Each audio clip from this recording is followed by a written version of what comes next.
কেছটো আছিলে যে এজন ব্যক্তিয়ে মোৰ অফিসত এটা অভিযোগ দাখিল কৰিলে যে তেখেতৰ নামত এটা বেংক একাউণ্ট ফেডাৰেল বেংকত খোলা হৈছিল আৰু সেই বেংক একাউণ্ট খোলাৰ পিছত বেংকৰ যি পাছবুক এটিএম কাৰ্ড এই সকলো এজন ব্যক্তিয়ে লৈ গ'ল আৰু তাৰ পিছত সেই বেংক একাউণ্টৰ লগত কি কৰিছে বা কি তাত ট্ৰানজেকশ্যন হৈছে এই বিষয়ে তেওঁ একো নাজানে গতিকে তেওঁৰ বেংক একাউণ্টৰ লগত কিবা অবৈধ কাম জড়িত থাকিব পাৰে তাৰ তদন্ত কৰিব লাগে এই অভিযোগটো অহাৰ পিছতে মই ক্ৰাইম ব্ৰাঞ্চক দায়িত্ব দিলো আৰু আমাৰ ক্ৰাইম ব্ৰাঞ্চৰ অফিচাৰসকলে অত্যন্ত তৎপৰতাৰে এনকোয়াৰি আৰম্ভ কৰিলে আৰু সেই এনকোয়াৰি আৰম্ভ কৰিবলৈ গৈ আমি দেখিলো এটা ভয়ংকৰ পৰিকল্পনা সাইবাৰ ক্ৰিমিনেলৰ এই পৰিকল্পনাটোনো কি বা তেওঁলোকৰ সেই মডাছ অপাৰেন্ডিটোনো কি বা তেওঁলোকে কি ধৰণেৰে সাইবাৰ ক্ৰাইম সংঘটিত কৰাত এই সাধাৰণ মানুহক ইউজ কৰিছে বা সাধাৰণ মানুহক ইউজ কৰি বেংক একাউণ্ট খুলি সেই বেংক একাউণ্টৰ জৰিয়তে কেনেকে সাইবাৰ ক্ৰাইম সংঘটিত কৰিছে এই গোটেই ঘটনাটো পোহৰলৈ আহিছে এই এনকোয়াৰিৰ পিছতে লগে লগে আমি এটা কেছ ৰেজিষ্টাৰ কৰিলো আৰু আমাৰ সাইবাৰ পুলিচ ষ্টেচনত 22 নম্বৰ কেছটো ৰেজিষ্টাৰ হ'ল আৰু তাৰ ইনভেষ্টিগেশ্যন আৰম্ভ হ'ল এই অভিযোগকাৰী যিজন এই অভিযোগকাৰীজনক সোধা পোছা কৰি আমি গম পালো যে তেওঁ অৱস্থা আৰ্থিক অৱস্থা যথেষ্ট দুৰ্বল গতিকে তেওঁক পইচাৰ দৰকাৰ হৈছিল আৰু তেওঁ কৰবাত গমো পাইছিলে যে এনেকে বেংক একাউণ্ট যদি খুলি দিয়া হয় তেতিয়াহলে তাৰ বিনিময়ত তেওঁক অলপ পইচা দিব তেওঁ তাতকে বেছি একো সন্দেহ কৰা নাছিল তো তেওঁ এজন যুৱকৰ সংস্পৰ্শত আহে নাম হ'ল বাবলু দাসৰ ঘৰ উজান বজাৰত সেই বাবলু দাসে এই অভিযোগকাৰীক লৈ গৈ ফেডাৰেল বেংকত এই অভিযোগকাৰীৰ পেন নাম্বাৰ আৰু আধাৰ কাৰ্ড ডিটেইল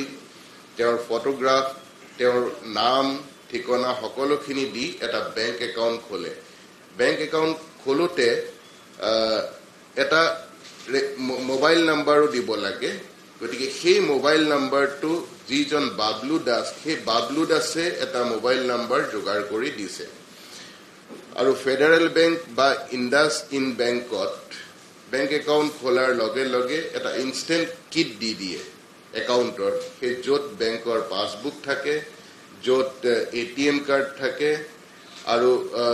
এই গোটেই কিটটো বাবলু দাসে সংগ্ৰহ কৰি লৈছে আৰু সংগ্ৰহ কৰি লোৱাৰ পিছত অভিযোগকাৰীয়ে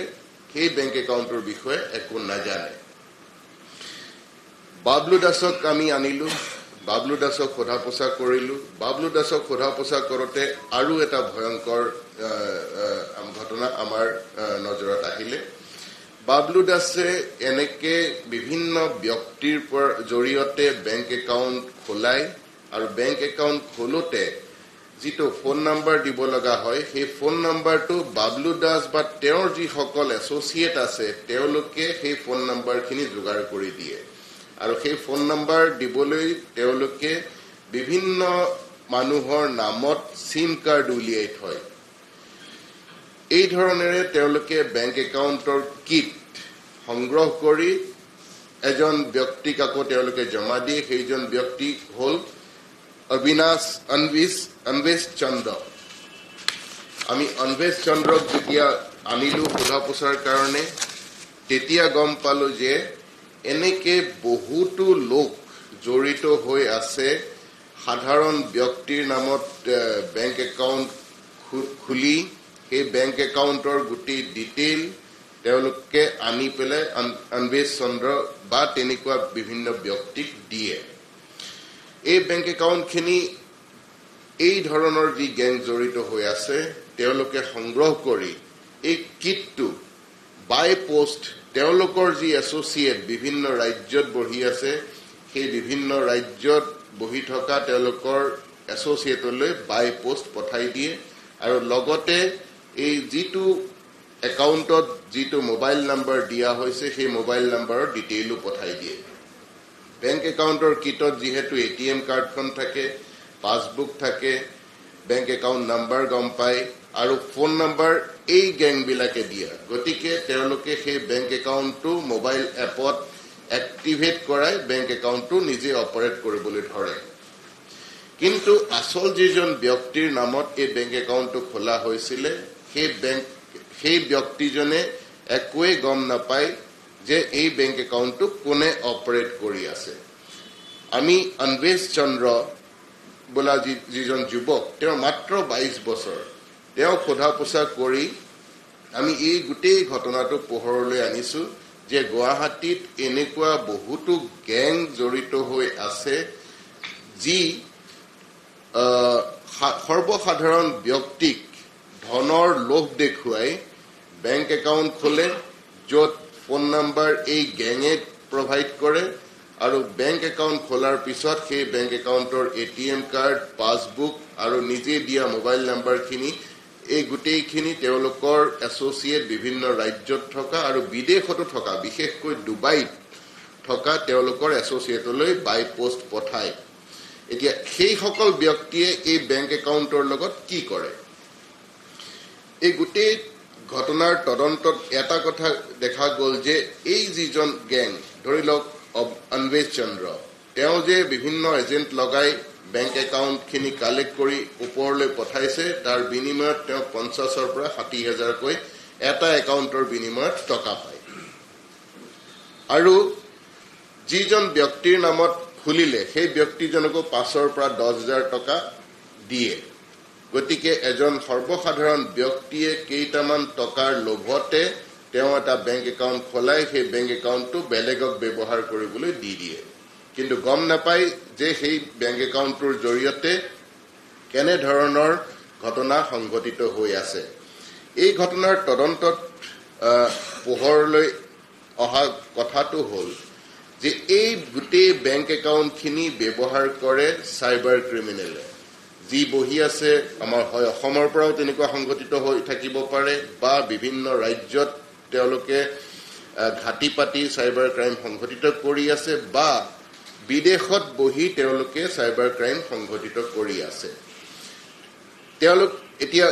চাইবাৰ ক্ৰিমিনেলক এই ধৰণৰ ব্যক্তিৰ বেংক একাউণ্ট কিয় দৰকাৰ হ'ল? চাইবাৰ ক্ৰাইম এতিয়া এটা যেতিয়া হয়, ধৰি লওক কোনো ফেক ইনভেষ্টমেণ্ট স্কিমতে হওক বা এটা টেলিফোন আহিলে সেই টেলিফোনত ইলেক্ট্ৰিচিটি কাটি যাব বুলি পইচা যিটো ল'লে, বা ফেচবুকত ফেক প্ৰফাইল খুলি মেছেজ পঠাই কোনোবা CRPFৰ মানুহে ফাৰ্নিচাৰ বিক্ৰী কৰিব, খুব সস্তাতে দিব, সেইটো কিনিবলৈ হওক, এই ধৰণৰ বিভিন্ন যি প্ৰকাৰে চাইবাৰ অপৰাধীয়ে সৰ্বসাধাৰণ ব্যক্তিৰ পৰা টকা লুটি লৈ যায়, সেই লুটি লৈ যোৱা টকাখিনি একাউণ্টলৈ যায় প্ৰথম, কাৰণ একাউণ্ট পে'মেণ্ট কৰে। গতিকে এই প্ৰথমতে যি ভিক্টিমে পে'মেণ্ট কৰিলে এটা একাউণ্টত গ'ল, তাৰ পৰা ইমিডিয়েটলি সেই একাউণ্টৰ পৰা পইচাটো উলিয়াই চাইবাৰ ক্ৰিমিনেলে বেলেগ এটা একাউণ্টলৈ পঠালে, তাৰপিছত তাৰ পৰা আকৌ থাৰ্ড একাউণ্টলৈ পঠালে। 10-15 মিনিটৰ ভিতৰতে মাল্টিপল ট্ৰেঞ্জেকশ্যন কৰি দিয়ে, যাতে ইনভেষ্টিগেটিং এজেঞ্চিয়ে ইমিডিয়েটলি একাউণ্টকেইটা ধৰিব নোৱাৰে। এতিয়া আমি যেতিয়া এটা অভিযোগ পাওঁ, অভিযোগ পোৱাৰ পিছত আমি প্ৰথম বেংক একাউণ্টটো চাওঁ যে কোনটো বেংক একাউণ্টত পইচাটো সোমাইছে ভিক্টিমৰ পৰা। এতিয়া চাইবাৰ ক্ৰাইমত জড়িত ব্যক্তিসকলে যদি জেনুইন বেংক একাউণ্ট দিয়ে, তেতিয়াহ'লে সেই জেনুইন বেংক একাউণ্টে আমাক সেই চাইবাৰ ক্ৰিমিনেলৰ ওচৰলৈ লৈ যাব, আমাক ক্লু দিব। গতিকে আগতে চাইবাৰ ক্ৰিমিনেলে ফেক নাম দি কিছুমান বেংক একাউণ্ট খুলিছিলে আৰু তেওঁলোকে অপাৰেট কৰিছিলে,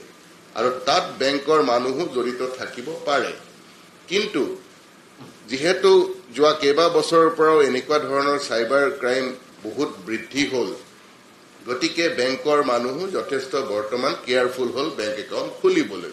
গতিকে ফেক ডিটেইলছ দি ফেক নামত আজিকালি বেংক একাউণ্ট খোলাটো ইমান সহজ নহয়। গতিকে চাইবাৰ ক্ৰিমিনেলে এতিয়া তেওঁলোকে জেনুইন মানুহৰ নামত জেনুইন একাউণ্ট খোলাই সেই একাউণ্ট তেওঁলোকে চাইবাৰ ক্ৰাইমত ব্যৱহাৰ কৰিবলৈ ধৰিলে। এতিয়া জেনুইন একাউণ্ট কেনেকৈ পাব? এই জেনুইন একাউণ্ট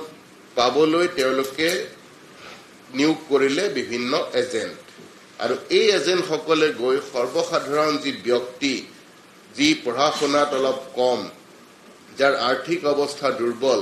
আৰু যি চাইবাৰ ক্ৰাইমৰ বিষয়ে বিশেষ নাজানে বা তেওঁলোকে সন্দেহ নকৰে যে তেওঁলোকৰ বেংক একাউণ্টটো বিভিন্ন কামত বিভিন্ন অপৰাধত ব্যৱহৃত হ'ব বা কেতিয়াবা এই এজেণ্টসকলে এই ধৰণৰ সৰ্বসাধাৰণ ব্যক্তিক কয় যে মোৰ অলপ টকা পইচাৰ লেনদেন কৰিব লাগে বা মই কিবা বেটিঙত ট্ৰেড কৰিব লাগে সেইকাৰণে মোক কেইবাটাও একাউণ্ট দৰকাৰ হয় এই ব্যক্তিজনে সাধাৰণ ব্যক্তিজনে কোনো ধৰণৰ সন্দেহ নকৰি নিজৰ নামত এটা বেংক একাউণ্ট খুলি দি দিয়ে এতিয়া এই ধৰণৰ ঘটনা আমাৰ গুৱাহাটীত ধৰা পৰিছে মৰিগাঁৱত ধৰা পৰিছে বৰপেটাত ধৰা পৰিছে আৰু আমি গুৱাহাটীত কেছ লৈ আমি অসমৰ বিভিন্ন জিলাৰ পৰা এনেকুৱা অপৰাধী ধৰি আগতে আনিছো কিন্তু এইটো স্কেলত যে এই ঘটনাটো সংঘটিত হৈ আছে ইমান ডাঙৰ স্কেলত আমি আসলতে গম পোৱা নাছিলো এতিয়া এই বৰ্তমান যেটো ক্ৰাইম ব্ৰাঞ্চৰ কেছ আমি লৈছো এই কেছৰ তদন্তত পোহৰলৈ আহিছে যে বহুতো আনসাসপেক্টিং ব্যক্তি যি সন্দেহ নকৰে যাৰ টকাৰ দৰকাৰ আছে এই তেনেকুৱা ব্যক্তিক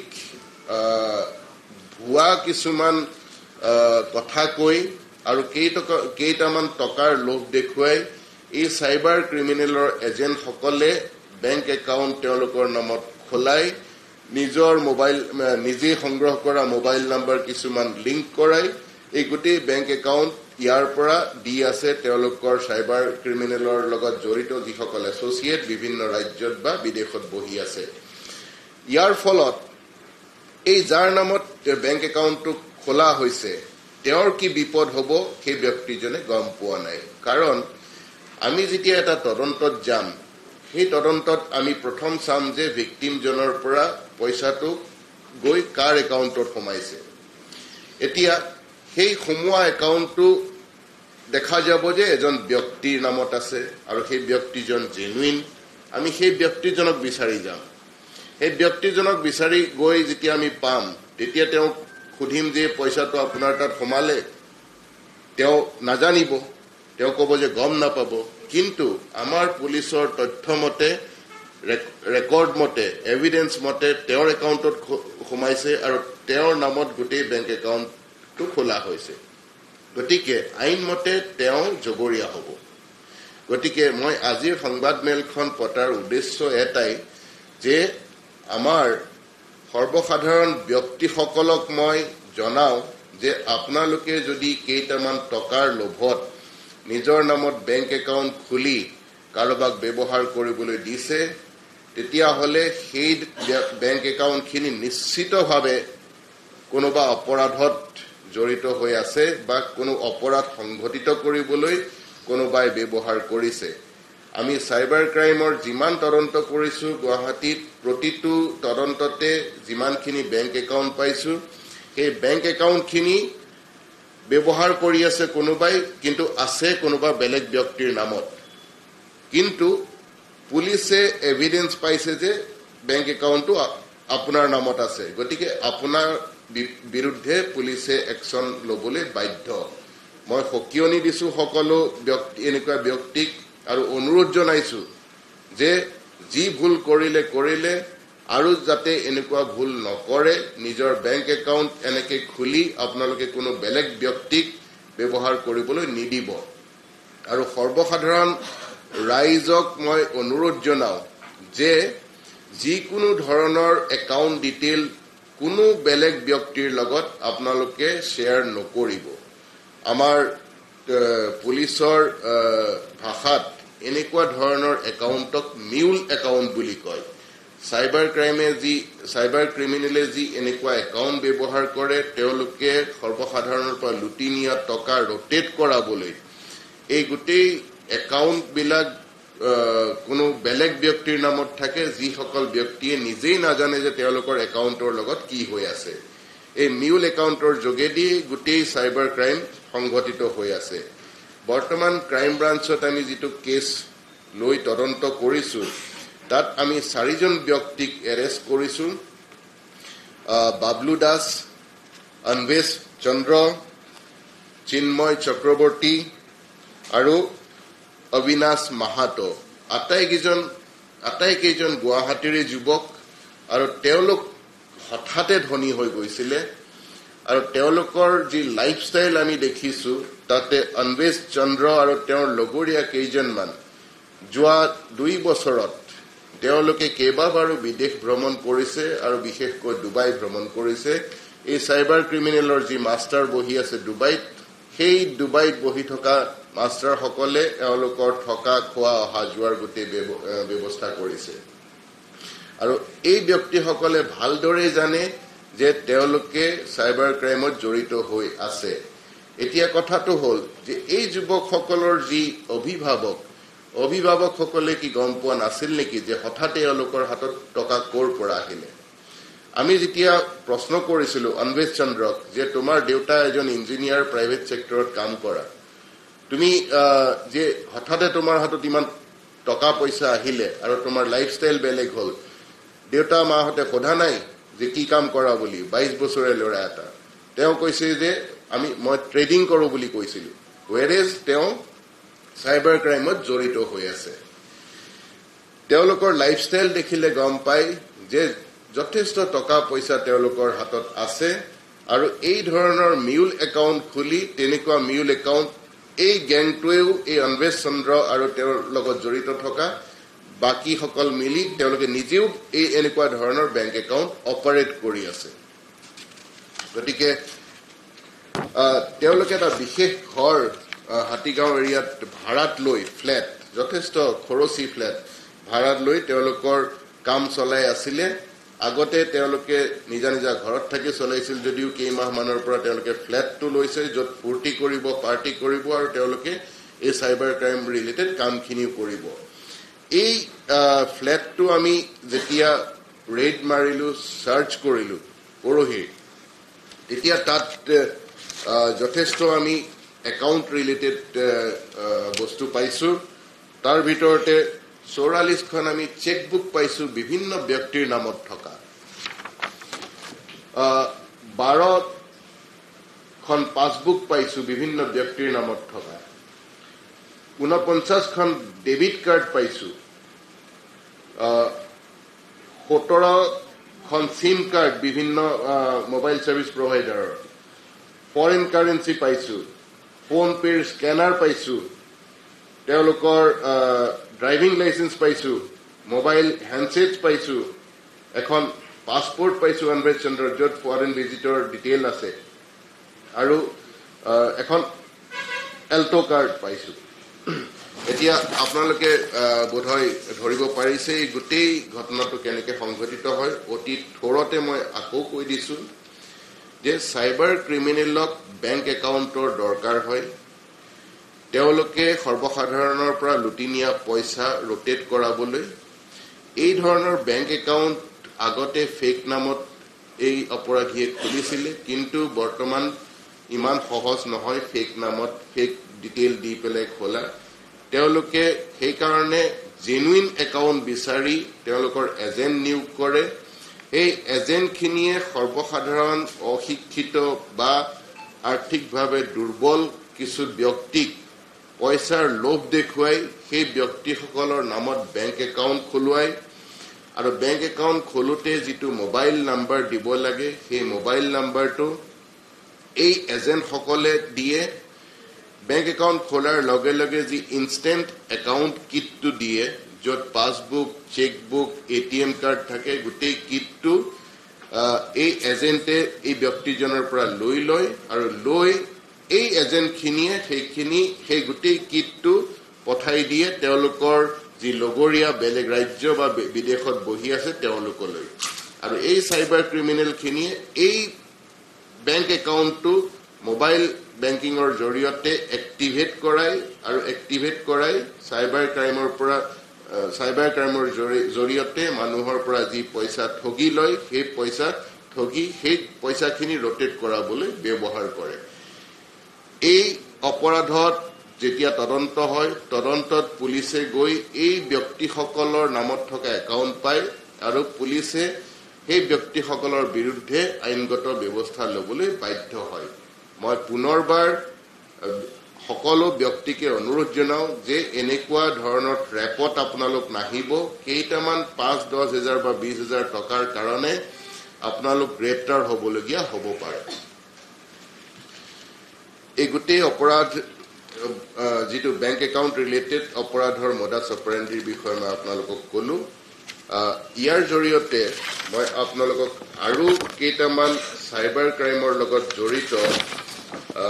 কিছু তথ্য দিব বিচাৰিছো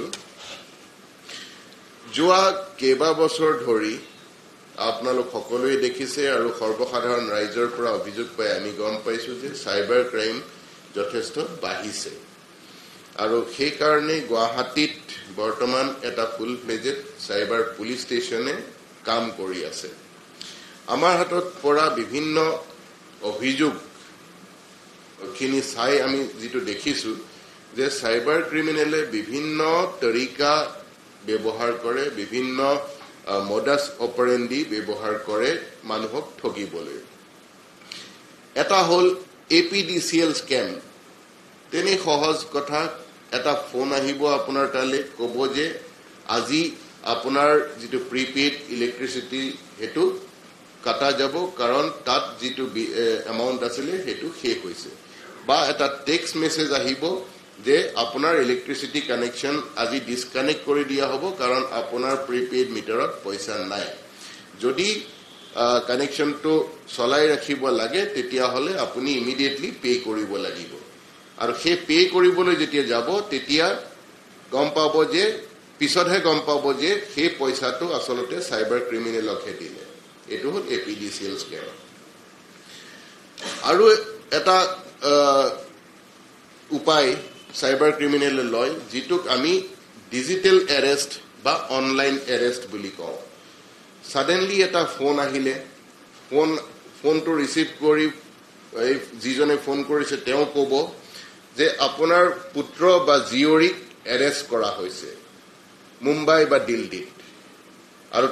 যদি পুত্ৰ হয় ক'ব যে তেওঁ কিবা ৰেপ কেছত জড়িত আৰু জিয়ৰি হলে কেতিয়াবা ক'ব যে তেওঁ ড্ৰাগছ কেছত ধৰা পৰিছে গতিকে এৰেষ্ট কৰা হৈছে আৰু হেতু কনভিন্স কৰিবলৈ ব্যাকগ্ৰাউণ্ডত পুলিচে কাৰোবাক পিটি থকা এনেকুৱা চিঞৰৰ শব্দও শুনাব আৰু নিজকে কলাৰে চিনাকি দিব যে মই আমুক পুলিশ ষ্টেচনৰ বা আমুক ক্ৰাইম ব্ৰাঞ্চৰ আমুকজন অফিচাৰে কৈ আছো তাৰ পিছত ক'ব যে যদি হে কেছটো সেটল কৰিব লাগে আপুনি ইমিডিয়েটলি 10 মিনিটৰ ভিতৰত আপুনি যদি পেমেন্ট কৰিব পাৰে তেতিয়া হলে আমি তাক এৰি দিম এনেকুৱা বহুত ব্যক্তি আছে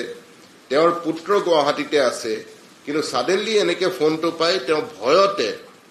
পইচা পেমেন্ট কৰি দিছে পিছতহে গম পাইছে যে যেতিয়া নিজৰ পুত্ৰৰ লগত বা জিয়ৰিৰ লগত কথা হৈছে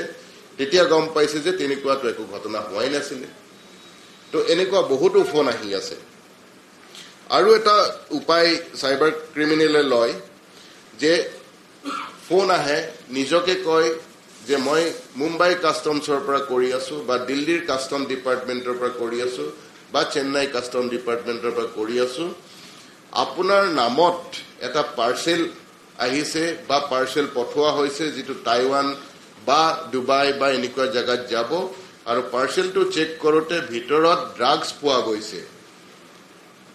গতিকে কেছ আপোনাৰ নামত ৰেজিষ্টাৰ হৈছে যদিহে আপুনি কেছটো সেটল কৰিব বিচাৰে 10 বা 15 মিনিটৰ ভিতৰত আপুনি ইমান টকা পেমেন্ট কৰি দিয়ক তেতিয়া আমি কেছটো দবাই থৈ দিম বহুতো ব্যক্তিয়ে ভয়তে একো ভেৰিফাই নকৰাকৈ তেওঁলোকে পেমেন্ট কৰি দিয়ে পেমেন্ট কৰাৰ পিছতহে গম পায় যে এইটো আছিল সাইবাৰ ফ্ৰড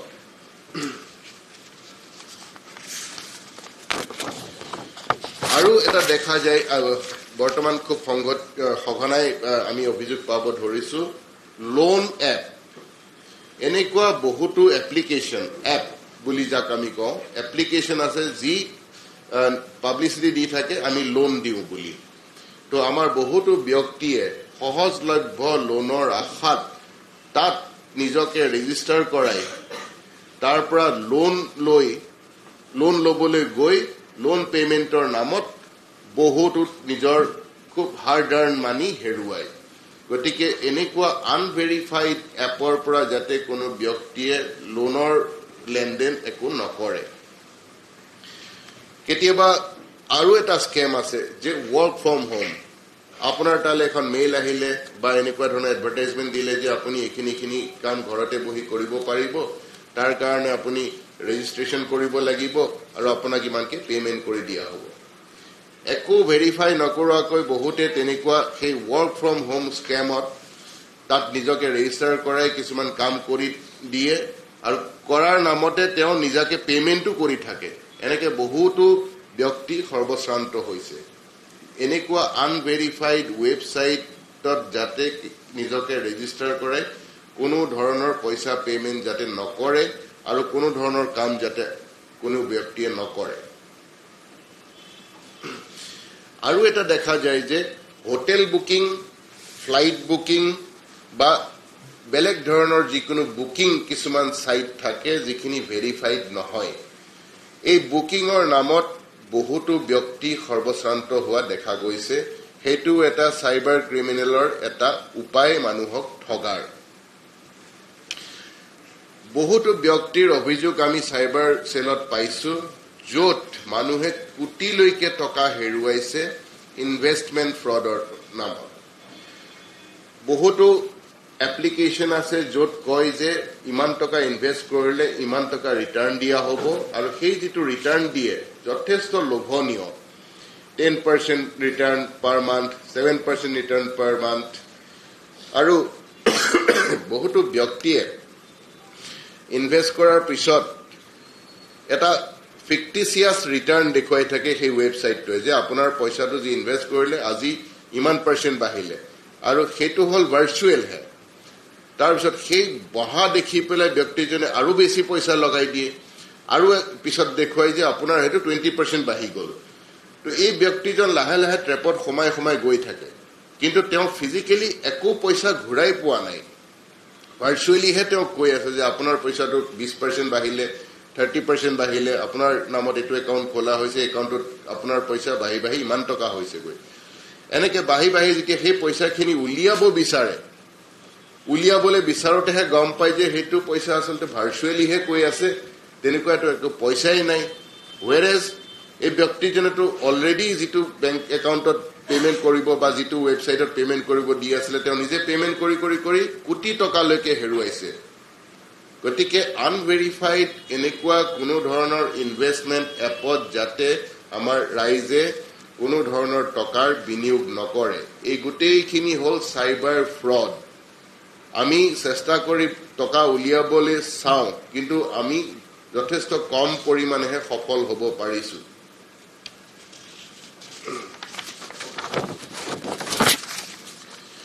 এটা আৰু সাইবাৰ ক্ৰিমিনেলে যেটো ব্যৱহাৰ কৰি আছে মিউল একাউন্টৰ কথা হেতু মই সবিস্তাৰে আপোনালোকক কলো আৰু এটা চলি আছে যে এখন ইমেইল আহিব সেই ইমেইলত ওপৰত লেটাৰ হেডত থাকিব ইন্টেলিজেন্স ব্যুৰো একেলগে থাকিব ষ্টেট সাইবাৰ সেল আকৌ ওপৰত থাকিব bureau of police research and development তলত সাইন কৰা থাকিব director intelligence bureau state police chief এনেকুৱা বিভিন্ন ব্যক্তিৰ নাম দিব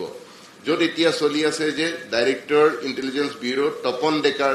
ছাৰৰ সিগনেচাৰ দেখুৱাই whereas ওপৰত লেটাৰ হেড আছে BPRND মানে bureau of police research and development আৰু এই ইমেইলখনৰ যিখন লেটাৰৰ কন্টেন্টটো আছে ব্যক্তিজনক ক'ব যে আমি আমাৰ আইবিট এনালাইসিস কৰি সাইবাৰ সেলে এনালাইসিস কৰি গম পাইছো যে আপুনি যিখিনি প্ৰহিবিটেড পৰ্নোগ্ৰাফিক সাইট সেই খুব সাইট ব্যৱহাৰ কৰিছে চাইল্ড পৰ্নোগ্ৰাফি আপুনি সোৱাৰ তথ্য হাতত পৰিছে আপুনি ইয়াৰ বিষয়ে জাস্টিফাই কৰক আৰু জাস্টিফাই কৰিবলৈ এই মেইলটোতে আমাক ৰিপ্লাই কৰক আমি যদি সন্তুষ্ট হওঁ আপোনাৰ জাস্টিফিকেশনত তেতিয়া হলে আমি ইয়াতে বৰ্তমান তদন্ত বন্ধ কৰিম নহলে আমি ফাৰ্দাৰ তদন্ত জাৰি ৰাখিম এই ধৰণৰ বহুতো মেইল আহিবলৈ ধৰিছে বিভিন্ন ব্যক্তিক আৰু কোনোবাই যদি ভয়তে এই মেইলত ৰিপ্লাই কৰে বা যিকোনো ধৰণে ৰিপ্লাই কৰে যে মই চোৱা নাই বা চাইছো বা এনেই মই ভুলতে আহি গ'ল এনেকুৱা ধৰণৰ তেতিয়াই সেই চাইবাৰ ক্ৰিমিনেলে বিভিন্ন প্ৰকাৰে এই ব্যক্তিজনক ভয় খুৱাবলৈ ধৰে আৰু শেষত গৈ পইচা দিবলৈ বা পেমেন্ট কৰাবলৈ বাধ্য কৰায় এইটো এটা চাইবাৰ স্কেম চলি আছে আৰু এটা আপোনালোকেও গম পাব বা ৰাইজৰ জ্ঞাতাৰ্থে মই জনাও যে চাইবাৰ ক্ৰাইমৰ আৰু এটা মডাছ অপাৰেণ্ডি হ'ল আমাৰ হোৱাটছআপ কলত সাডেনলি এটা ভিডিঅ' কল আহিব আৰু সেই ভিডিঅ' কলটো যদি কোনোবা ব্যক্তিয়ে ৰিচিভ কৰাৰ লগে লগে স্ক্ৰীনত এগৰাকী উলংগ মহিলাৰ ফটো আহিব আৰু অকস্মাতে হোৱা ঘটনাত মানে তলকিব নোৱাৰি ব্যক্তিজনে ডিসকানেক্ট কৰে এই ডিসকানেক্ট কৰা আৰু ৰিচিভ কৰাৰ মাজত যি কেই ছেকেণ্ডমান সময় সেই সময়ত স্ক্ৰীনখনত ব্যক্তিজনৰো ফটোখন থাকে আইকনটো আৰু স্ক্ৰীনত সেই উলংগ মহিলা কোনোবা এজনীৰো সেই ফটোখন থাকে এই গোটেই কেই ছেকেণ্ডমান সময় ৰেকৰ্ডিং কৰি লৈ লয় আৰু সেইটো এটা ক্লিপ হৈ যায় ইমিডিয়েটলি সেই ক্লিপটো এই ব্যক্তিজনলৈ চাইবাৰ ক্ৰিমিনেলে পঠাই দিয়ে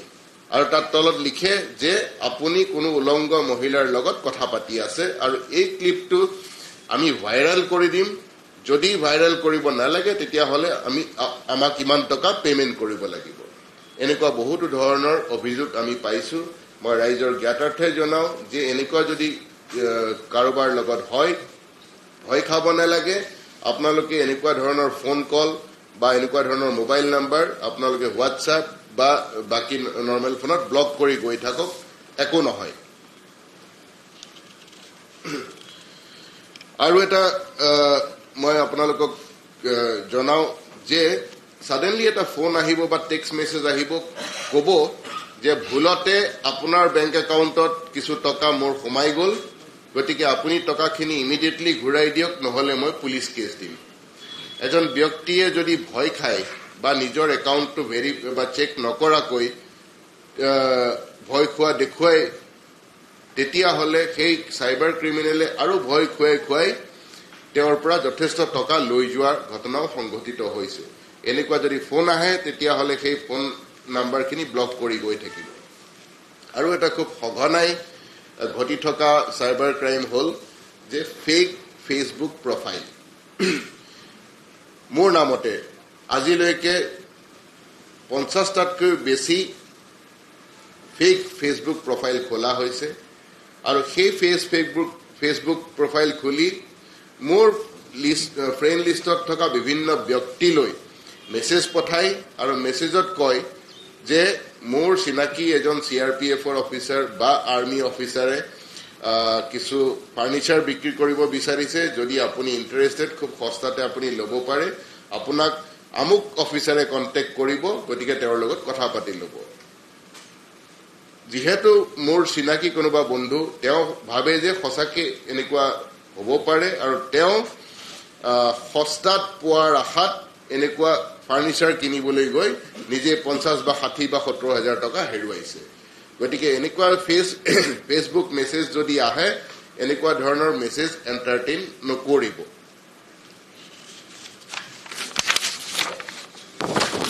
এটা নতুন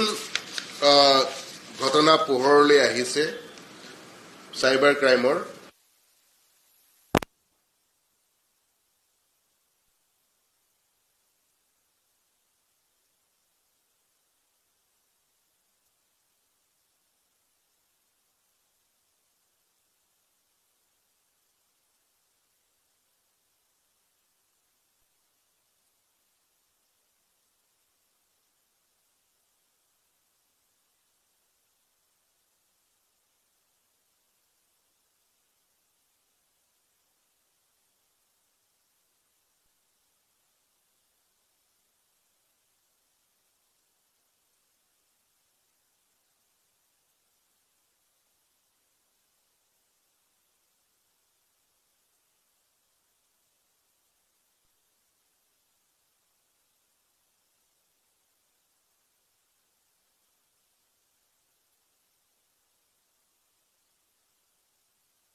এইটো যথেষ্ট নগণ্য, মাত্ৰ 2.5 কোটি টকা। গতিকে আপোনালোকে ভাবি চাওক যে আমাৰ সৰ্বসাধাৰণ ৰাইজ কেনেকুৱা ধৰণেৰে সৰ্বশ্ৰান্ত হৈছে এই চাইবাৰ অপৰাধীৰ কবলত পৰি। তাৰ পৰা বাচি থাকিবলৈ একমাত্ৰ উপায় হৈছে সচেতনতা। ৰাইজ সচেতন হওক যাতে এই চাইবাৰ অপৰাধীয়ে আপোনালোকৰ কষ্টপাৰ্জিত ধন লুটি লৈ যাব নোৱাৰে। ধন্যবাদ।